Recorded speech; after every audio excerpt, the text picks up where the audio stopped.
어떤 상황이 있다, 부모님과 소통을 평소에 했었다라는 것이 자료로 남아야 해요. 원장님은 그냥 교사의 행위 때문에 자동으로 처벌받는 것이 현실입니다. 이 모호한 상황에서 전문가를 조기에 찾아오셔서 대응하시는 것이 무엇보다 중요합니다.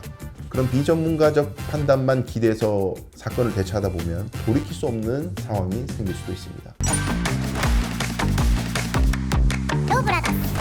자, 그러면 선생님들 입장에서는 이런 사안들이 내가 어떤 의도로 왜 이런 행동을 했는지를 정확하게 소명해야 되는 것이 중요한데, 말만 해서는 아무 효과가 없습니다. 결국 예를 들면 기저귀 사안도요, 이 기저귀를 반드시 갈아야만 하는, 갈지 않으면 안 되는 어떤 상황이 있다, 부모님과 소통을 평소에 했었다라는 것이 자료로 남아야 해요. 밥을 먹일 때도요, 아이가 밥을 먹지 않으려고 하는데 내가 밥을 어떻게든 먹이려고 노력하는 장면에서 왜 밥을 강제로 먹였냐, 이런 추궁을 당한다면 평소에 아동의 보호자나 혹은 할머니들 그런 경우 많아요. 집에 어린이집 하원을 했는데 배고프다는 말을 하는 순간 할머니들이 찾아와가지고 왜 우리 손자 밥 안 먹였다고 난리치는 경우들이 있어요. 그러다 보니까 이런 것들이 평소 자료도로 남아 있어야 됩니다.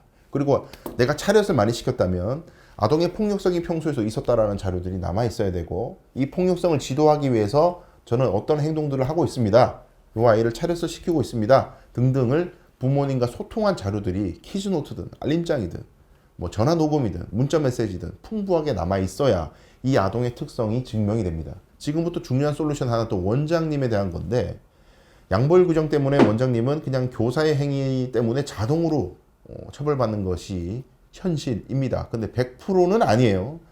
벗어날 수 있는 사례들 어떻게 돼 있느냐면, 결국 원장님이 이 어린이집에서의 학대 범죄를 막기 위해서 최선의 노력을 했다, 지도 감독을 충실히 했다라는 것을 증명을 해내야 되는 것이거든요. 자, 매주 1, 2회씩 적어도 회의를 하시고, 이 회의 때 회의록에 아동학대 방지를 위한 지시, 구체적인 디렉션을 줬다는 것을 남기셔야 되는데, 그냥 만연히 아동학대는 하면 안 돼요 이렇게 적는 것은 아무 의미가 없습니다. 예를 들어서 밥을 절대 먹지 않으려고 하는 아이는 어떻게 해야 되며, 낮잠을 안 자고 장난감을 자꾸 던지는 아이는 어떻게 해야 되며, 원에서 실제로 있는 아동의 미성숙함을 예시로 들면서 이런 경우에는 선생님이 이렇게 대처하시라, 선생님이 혼자 안 되면 상급자를 도움을 요청해라, 원장의 도움을 요청해라 등등, 이 어린이집은 구체적으로 이 아동의 미성숙함을 어떻게 대처하는지 솔루션을 갖고 있다는 걸, 그리고 그걸 실제로 지시했다는 걸 회의록에 반드시 남기셔야 됩니다. 원장님들은 교사들과의 면담일지를 꼭 적으세요.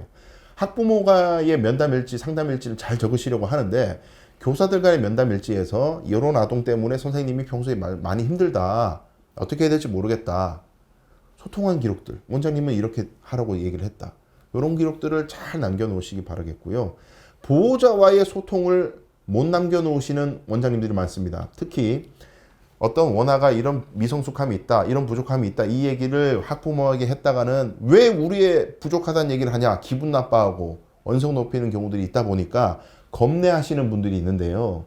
근데 그런 원성을 듣는다고 하더라도 평소에 소통한 기록을 가지고 있어야만이 나중에 억울한 아동학대 범죄로 몰렸을 때 충분히 소통했고, 이 문제에 대해서는 부모님이 이렇게 하라고 했다라는 게 남을 수 있어요.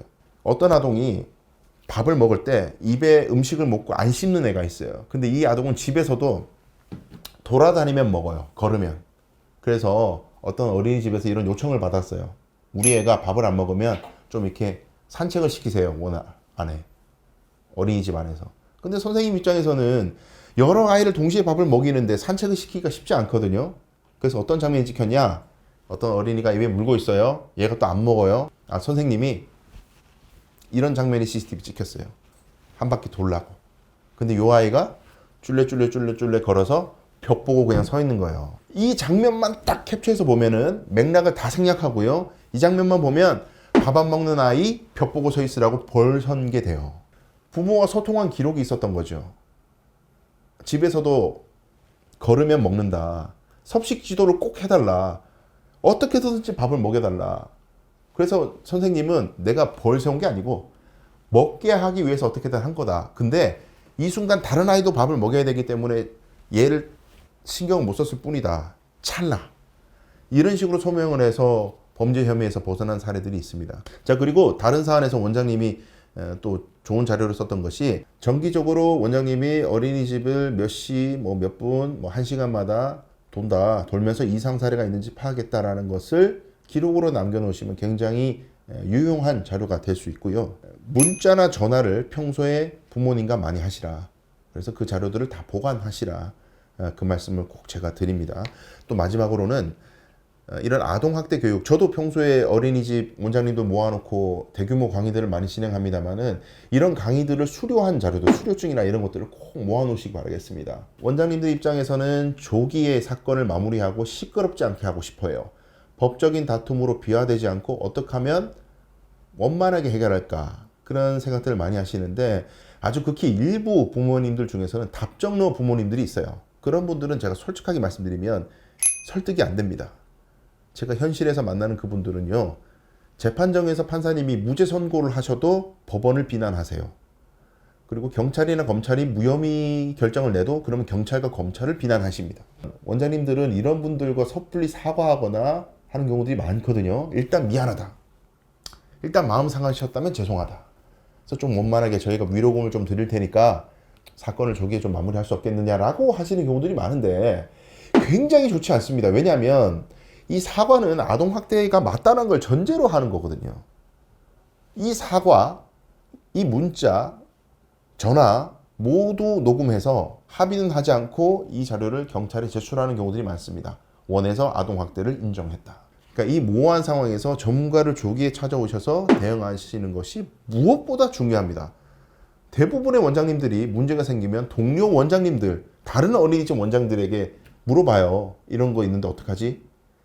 그런 비전문가적 판단만 기대해서 사건을 대처하다 보면 돌이킬 수 없는 상황이 생길 수도 있습니다.